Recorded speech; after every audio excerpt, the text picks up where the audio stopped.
Malam itu, hujan lebat mengguyur kota Bandung. Amara memilih untuk membuat mie instan kuah untuk mengurangi rasa dingin yang menerpanya.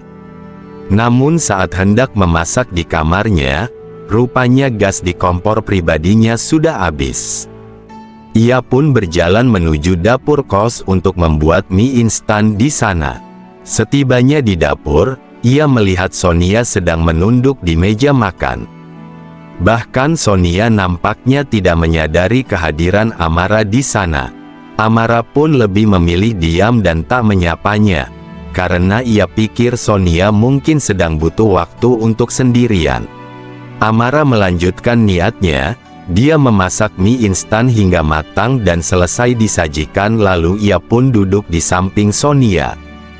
"Mie, San," ucap Amara menawari. Namun rupanya Sonia tak menjawab tawaran Amara. "Oh, mungkin dia ketiduran," pikir Amara, sambil menikmati mie instan yang telah dibuatnya. Saat sedang menikmati mie tersebut, tiba-tiba Tatang muncul di dapur. Mata mereka saling bertemu, namun Tatang nampak sangat terkejut, seperti orang melihat setan. Amara menggerakkan kepala dan alisnya seolah sedang bertanya pada Tatang. Tatang mundur sedikit lalu menggerakkan tangannya seolah menyuruh Amara untuk menghampirinya. Amara semakin bingung dan tetap menikmati mie-nya sambil melihat Tatang yang dari tadi sibuk menggerak-gerakkan tangannya. Karena kesal tak digubris, Tatang pun menarik lengan Amara dan membawanya ke ruang tamu. "Aus sakit," ucap Amara sambil mengelus pergelangan tangannya.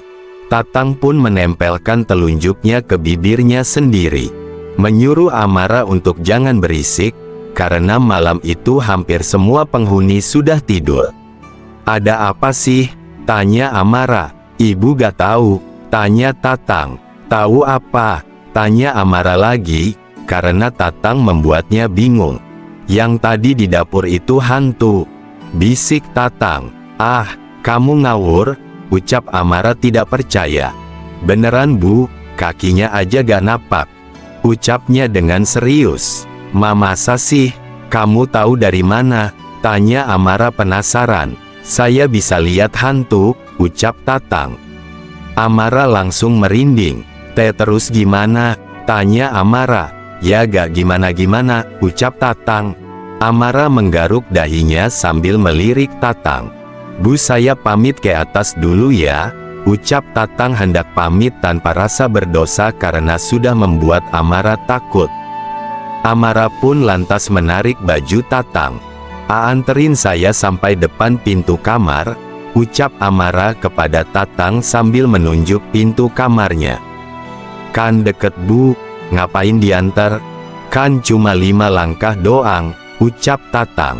Saya takut Tang," ucapnya dengan agak sedikit gemetar. Saat itu Tatang sangat amat ingin tertawa namun ia tahan. "Ya sudah, ayo," ucap Tatang. Mereka pun berjalan ke depan pintu kamar Amara. Amara pun lantas berterima kasih dan buru-buru masuk kamar. Di luar kamar nampak Tatang tertawa pelan, karena ternyata Amara bisa dijahili dengan semudah itu. Beberapa saat kemudian, Sonia keluar dari kamarnya dan berjalan menuju dapur.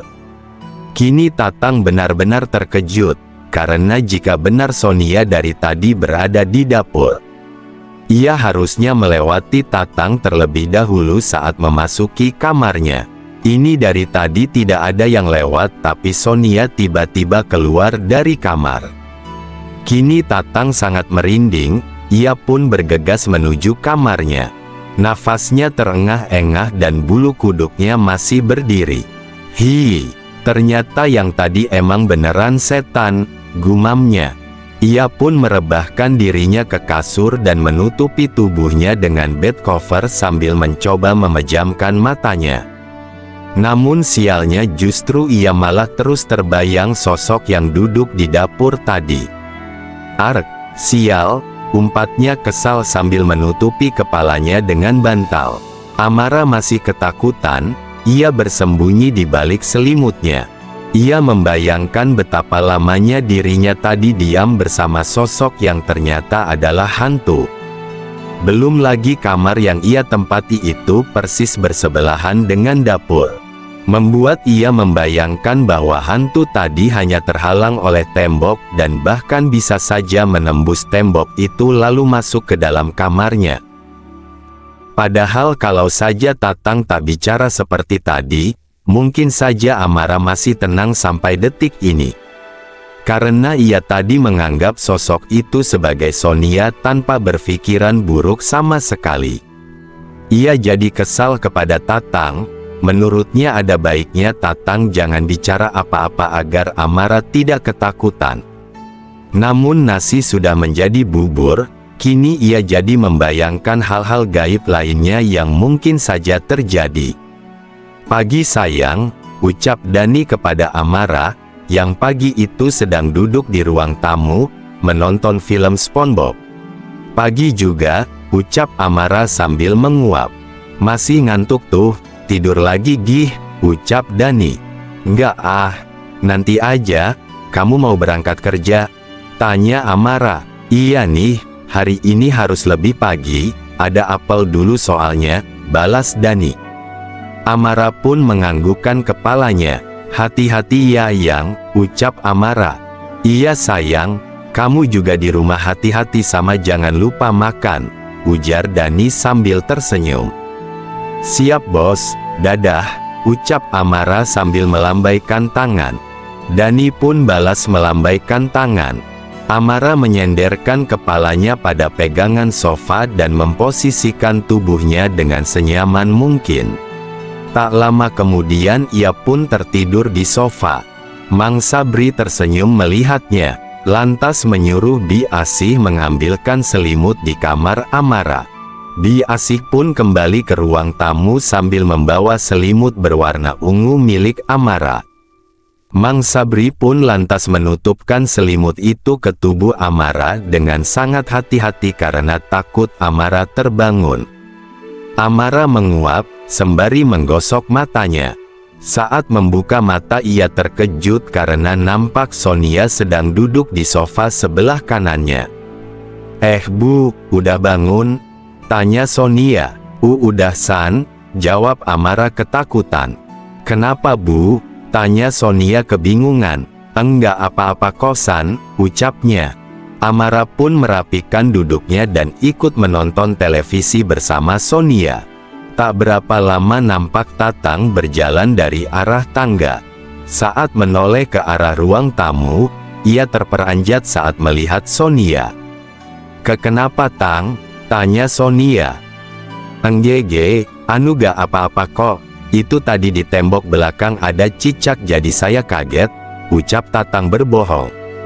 Amara dan Tatang saling berpandangan. Karena mengingat kejadian semalam, mereka berdua jadi agak trauma saat bertemu Sonia. Sedang Sonia, ia juga sebenarnya merasa kebingungan. Ia takut kalau ada yang salah dari penampilannya, padahal nyatanya penampilan dia baik-baik saja, tidak ada yang salah. Semalam Amara dan Tatang sepakat untuk merahasiakan kejadian semalam kepada penghuni kos lain. Hal ini dikarenakan Amara tidak ingin bila kejadian tersebut menimbulkan kegaduhan dan ketakutan bagi para penghuni kos yang lainnya.